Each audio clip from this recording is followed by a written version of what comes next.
Excellent. We're on. Thank you, Jeremy, floor director today. Jeremy Marin helping out on the podcast. And we'll talk to Jeremy in just a little bit. And but doing double duty today, I guess. Yeah. Carrie Boyle is with us on the show. This is her monthly visit, dropping by from River City Wine. Yes. And we see your articles online with Sacramento Magazine. And yeah, there's a lot going on right now. You are in the know with what's going on with wine in all of Northern California. So it's always terrific having you in, because you pointed me out to our very last weekend. Yeah. We did a wine spot that you had written about, and had a blast out there. Very nice place. It's amazing how many destination wineries are popping here. Up. Yeah. And maybe they've always been here, but I'm right. I have purpose to discover. That winery that you talked about, what had only started in July or August, so they are brand new. They aren't, it's not like you've lost your mind. It's like, I didn't know about that one. Yeah, that one was definitely newer kid on the block. But, right. Yeah. And the thing that was great out there was Galt, and now all of us pass by Galt on the way to Lodi, Stockton, whatever, right? But you just don't think, I'm going to stop by a winery in Galt. You don't think resort in Galt. No. But it was absolutely gorgeous. Yeah. I mean, I could have hung out there all day and just sipping on some wine on the water. So it was terrific. Yeah. Yeah, apparently you can wade in when it gets a little warmer too. It looks like it. Yeah, I'm heading back out there. That's the place to be. And so what's going on, Carrie? Oh my gosh, so much. So as you noticed, we are now River City Wine instead of River City Wine Week. We will still be having a wine week. We don't know what form that'll take this year, but we want it to be more relevant all year round.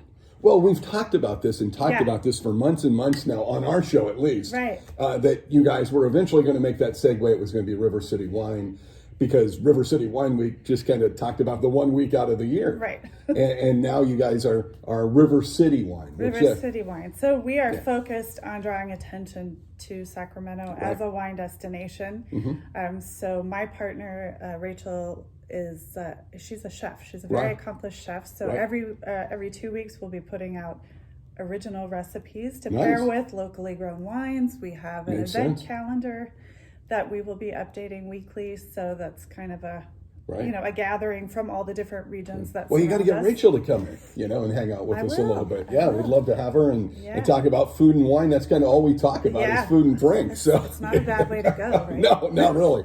It's a tough job, but we're having a great time. And you brought in some wine today. What did you bring in? I did bring in wine, of course, local wine. So this is Skinner, and I'll hold up the label because this is a brand new label. Right. In the last year. Mm-hmm. They are up in Fairplay, one of the, most revered sub-AVAs in the region. Right. And they're just doing really cool stuff. This is a wine called Native Red, and it's a field blend. So it is a blend of Zinfandel and Mission grapes, and you name it, it's probably in there. But it's just... It's delicious. Do you find, I mean, in the region, it seems to me that blending is the new hot thing, or one of the wine trends, where I think you're hearing about it a little more than, say, you did in years past, that the blending is kind of coming up with that new combo that kind of knocks it out of the park. Yeah, and wine blending is like as old of a tradition in winemaking. In Europe, many things are blended and always have been. But what's great about blending is you can get a better wine. You take grape 1, 2, and 3, and on their own they make wine A, B, and C. But together, the sum is greater than than it's the parts. A team thing. You bring the whole team together, and pretty soon you got better than just one wine. Well, you might have one grape that is maybe a little tough and angular. Well, let's throw something soft and fruity in there and make it a more delicious wine. So red blends have become. It's kind of like cooking at home. You have some asparagus that's sat in the fridge, and you're like, I'm going to use this, and it's not the best asparagus. It's a couple days old, but it's stir fry time. It's stir fry time. So, that's what it is. It's a wine casserole. Yeah. It's like being a mad scientist and coming up with all these blends. Yeah. So that's terrific. Yeah, and this one, this is not like any other blend I've ever seen, and it's got red and white grapes in it. And I will just notice, because it's my most favorite part, there's a red cow and a gold cow, because there are red and white grapes in this bottle. Nice. Well, Super cute. like we've talked about before, there are so many wineries in the region. It is almost impossible to keep up with everything that's going on. Oh, yeah. And that's why you guys are such a great source, River City Wine. You guys are plugged into everything. So every morning on Facebook, one of the first things I check before we do the podcast or go do a winery or something is, what's new? What's going on? And you guys are a great source. And, thank you. I appreciate that. Yeah. It's fun. It's so fun. Like, what is our saving grace during COVID? Yeah. It's wine. Yeah, wine It's works. wine. Drink more wine. Yeah. Yeah, and so, I mean, it's great that the source that you guys are for local wine events, wineries, different things that they're doing, maybe that, all of us don't have time to know about. We can look real quick at River City Wine on Facebook, and there you go, and kind of get, in 30, 60 seconds, go, oh, they're doing that? I didn't even know they did that. That's what we're trying to make it easy to frequent the wineries in our region, instead of driving 2 hours. Right. You can hop around your backyard, and we're trying to bring all the information to one local source. And I want to thank you for sharing some of our videos, as wacky as they can be, and they're everything. So fun. Yeah, we're just trying. I think we're all kind of doing the same thing. There's a few of us around that are just trying to promote and let people know about local wineries that are 30 minutes away, not 3 hours, right? That are 20 minutes away, not 2 hours, and that.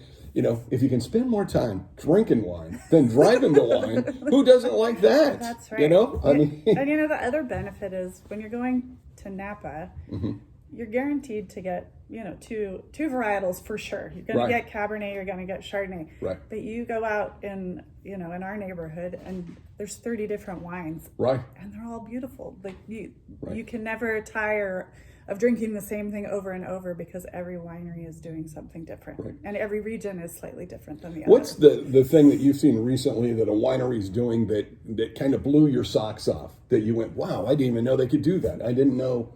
Is there anybody that's just like, wow, where did that come from? Well, I did highlight the one new winery. I can't wait to go back there now that they're actually open, but La Mesa in Amador County. Yeah, I haven't had a trip up there yet. I got to get up there.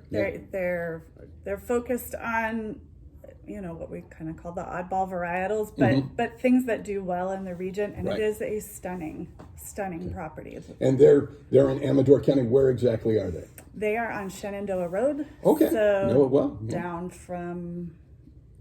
My brain gets it all jumbled. Sure. I can't actually see the map in my head, but down from like Iron Hub and. Okay, kind of. That's kind of what I was figuring. But and what was there before? Right before that, a walnut farm. Or walnut orchard. Okay, so I thought maybe they had taken over an existing. Actually, there was a Primitivo vineyard there. Okay, and I think it wasn't. I think they just sold the fruit before. So they had an existing Primitivo, so it will be established Primitivo vines, but they've planted a number of other things, including Gamay, which there's nobody else really doing Gamay. And I think there's one other vineyard up in El Dorado County, but it's really cool. Now, how important do you think it is for local wineries to cut out their own niche, cut out their own trail? I mean, to me, that seems of most importance. I think in this day where you are bombarded with so much information and so many options, you have to stand out. If you're not standing out, what's the point, right? Why am I picking your messaging over somebody else's? So I think they all have their own personality. And I think through COVID, we've gotten to know personalities, which we don't normally get through social media, where it's just a two-dimensional image, but a lot of people are doing, things like what you're doing. And you really get to know the people behind the wineries, and I think it makes a huge difference. Well, I think it's more intimate too. It's more of a one-on-one communication. Before it was like, we're a winery and come and taste our wine and everything. And they didn't really do social media, not to the extent that we are now doing it. And so there's been that real invitation, get to know us. Yeah. Here's what we do, and here's how you can get our wine now. And so I think that's kind of changed the game a little bit. Yeah, and I think that the experience is also that they're building experiences that are individual to each winery, because they've had to take so many precautions. You really are getting a slowed down experience everywhere you go, and it's going to be a little bit different at each place, but I think they've been able to separate themselves out that way too, by the level of service. Now, as we move into spring, what do you see the wineries doing this spring? That, I mean, obviously we had last spring, but it seems to me that things are easing up a little bit, and maybe things can go halfway back to maybe kind of before, but I still think you'll see the Zooms, you'll see the social media presence. I think that's here to stay. But for example, behind the cellar door just released their tickets yesterday. Okay. And I think up until now, when COVID started, everything they've done in Amador has been virtual, I think. But this time you go on and you buy your ticket. I was amazed how easy it was. You go on, you buy your ticket for 1, 2, or 3 days, and then you're able to select your winery appointments. So you have appointments.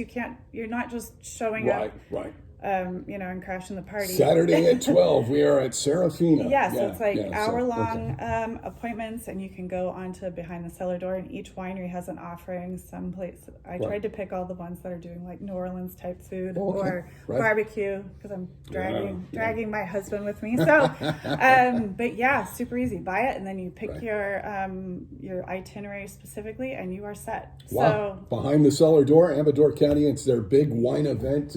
They do around this time every year, and of course it's a little different, like everything is for us still. You have to plan. Plan. At 12 o'clock on Saturday, I'm at that winery. At 2 o'clock, we're at that winery on Sunday. Mark it down, put it in your phone so you remember. Unlike my normal system where you drive to the winery and you start thinking about things and dangerously searching on your phone as you're driving. Nice. Don't do that. Plan ahead. Yeah. Some of those roads are a little curvy. And looking on your phone could not be a good thing. Yeah, I'm trying to not do that. And so, River City Wine, no longer River City Wine Week. Not that there was anything wrong with that. It just kind of spotlighted the 1 week event. Yep. What can we look for now on River City Wine Week that maybe we wouldn't have seen before on your guys' Facebook page?